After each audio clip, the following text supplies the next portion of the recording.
नमस्कार दोस्तों, स्वागत है आपका फैक्ट एंड इन्फो चैनल पे।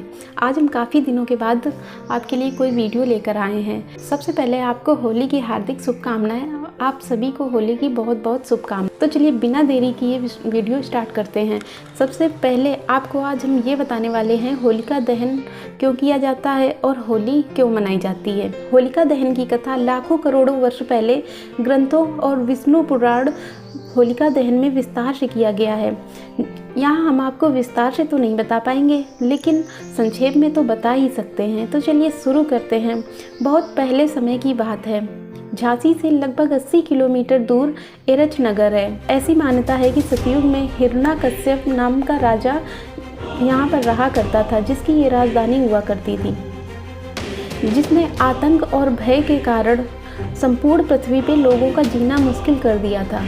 हिरण्यकश्यप ने घोर तपस्या करके भगवान ब्रह्मा से वरदान लिया था कि वह ना रात में मरे ना दिन में मरे, ना उसे कोई नर मार पाए और ना ही कोई नारी, ना पशु मार पाए ना ही पक्षी, ना देवता मार पाए ना ही राक्षस, ना अस्त्र मार पाए ना ही शस्त्र। इस तरह का वरदान उसने भगवान ब्रह्मा से लिया था और भगवान ब्रह्मा ने उसे वरदान दे दिया था। उसने संपूर्ण राज्य में घोषणा कर दी कि अब भगवान विष्णु की पूजा नहीं होगी और हिरण्यकश्यप की पूजा की जाए, और जो उसकी पूजा नहीं करेगा उसको मृत्यु दंड मिलेगा। मृत्यु दंड के भय से सब लोग उसकी पूजा भी करने लगे। लेकिन उसका स्वयं का पुत्र प्रहलाद भगवान विष्णु का भक्त निकला।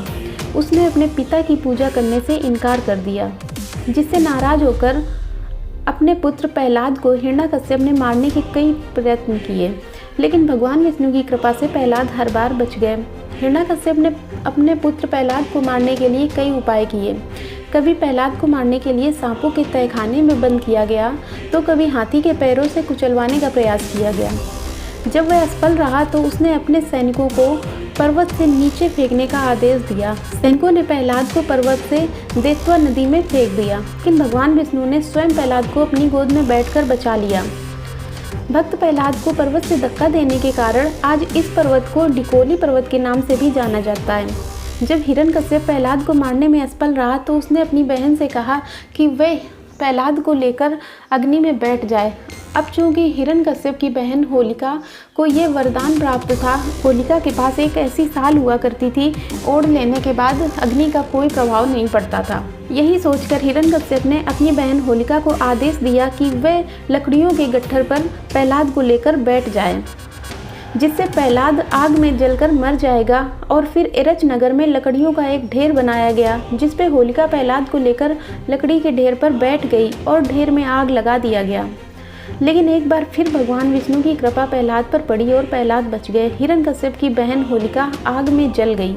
तब से होलिका दहन किया जाने लगा। इसके बाद स्वयं हिरण्यकश्यप ने प्रहलाद को मारने की कोशिश की और भगवान विष्णु ने नरसिंह का रूप लिया, अवतार लिया, जो कि सिंह और नर का अवतार था। अपने नाखूनों से हिरण्यकश्यप का वध कर दिया। तब झांसी और एरच में पहली बार रंग और गुलाल से होली मनाई गई। तब से होली मनाई जाती है। शास्त्रों और इतिहास की माने तो होलिका दहन बुराई पर अच्छाई की जीत का जश्न है, क्योंकि जब होलिका विष्णु भक्त प्रहलाद को अपनी गोद में लेकर लकड़ियों के ढेर पर जाकर बैठती है, तब सोचती है कि प्रहलाद आग में जलकर भस्म हो जाएगा, परंतु ऐसा नहीं होता है। इसका उल्टा होलिका ही आग में जलकर भस्म हो जाती है। इसके पीछे भी एक लंबी कथा है, लेकिन आपको हमने संक्षेप में बता दी और यही कारण है कि होली मनाई जाती है। आशा करते हैं आपको ये वीडियो पसंद आया होगा। वीडियो पूरा देखने के लिए धन्यवाद।